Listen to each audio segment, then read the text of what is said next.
This is Plant-Based Briefing. New to an oil-free diet? Here's what you need to know.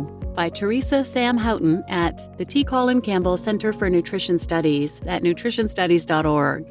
And I'm your host, Marian Erickson. And this is the Plant-Based Podcast, where I research, get permission, and narrate a variety of articles on plant-based and vegan living in about 10 minutes or less every weekday. Today's article is from the Colin Campbell Center for Nutrition Studies. They're a nonprofit aiming to improve personal, public, and environmental health. They were established to extend the impact of Dr. Campbell's life-changing research findings. He's the co-author of the best-selling book, The China Study, and his legacy, The China Project, is one of the most comprehensive studies of health and nutrition ever conducted. He's definitely one of the founders of the modern plant-based movement. So now let's get to today's plant-based briefing. New to an oil-free diet? Here's what you need to know by Theresa Houghton at nutritionstudies.org.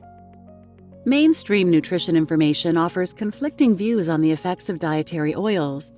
With outlets like Harvard Health advising the use of oils high in polyunsaturated fatty acids instead of saturated, and numerous claims and studies citing olive oil's purported ability to lower heart disease risk, it may seem unusual or even extreme to recommend eliminating all oils as part of a healthy eating pattern. But that's exactly what you do on a whole food plant-based diet. Along with animal products and processed foods, extracted oils are left off the plant-based plate in favor of whole, nutritious fat sources. Does oil have nutritional value? When compared to the foods included in a whole food plant-based diet, oil has a significantly higher caloric density per pound. Vegetables have 100 calories per pound, fruit has 300 calories, nuts have 2,500 to 3,000 calories, and oil has 4,000 calories per pound. A typical 1 tablespoon serving of oil contains between 120 and 130 calories, all of which come from fat. Aside from omega-3 and omega-6 fatty acids, few nutrients are present except for small amounts of vitamin E and vitamin K. Coconut oil is particularly high in saturated fat, about 90% of the total fat content, which is higher than the 40% saturated fat found in lard. Oil quality is also difficult to determine, as the fats in many plant oils may become damaged if exposed to heat during processing, packaging, transportation, storage, or cooking. What happens to your body when you eat oil? High-fat foods, including oils, elicit an intense reaction from your body and brain, which can contribute to their apparent addictive qualities. You may get an initial feeling of pleasure when eating oily foods, but what follows is far from good for your body. After a high-fat meal, endothelial function diminishes for several hours, leading to decreased blood flow.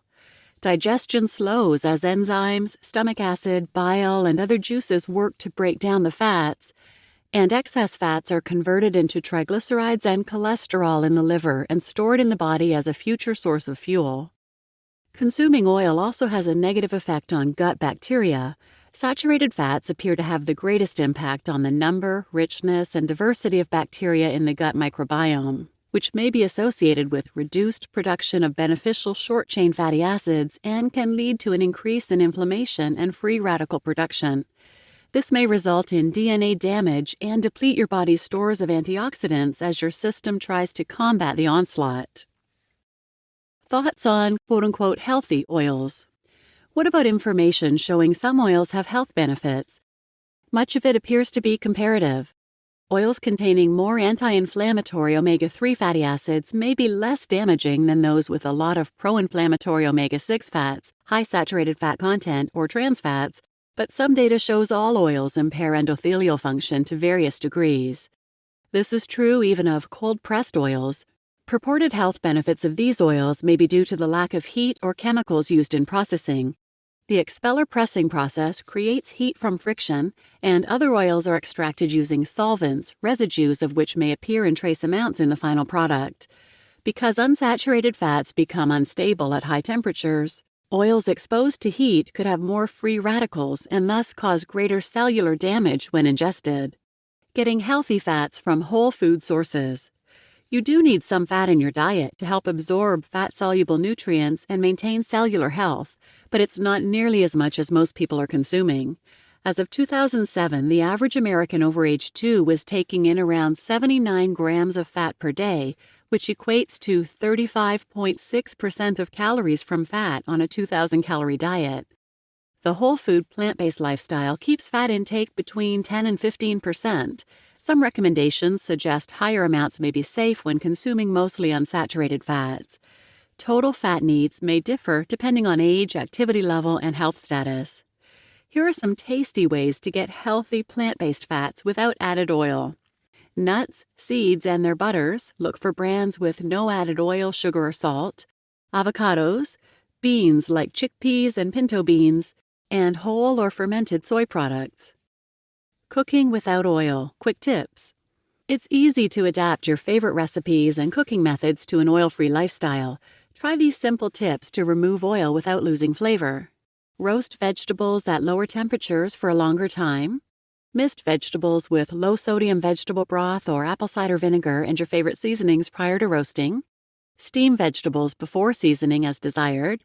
Use silicone mats, pans, or molds for roasting and baking. Sauté with small amounts of water, vegetable broth, or naturally flavored vinegar. Heat pans to higher temperatures for stir-frying. Invest in an air fryer for fries and chips. Replace oil in baked goods with applesauce, nut butters, pumpkin puree, aquafaba, or plant-based yogurt.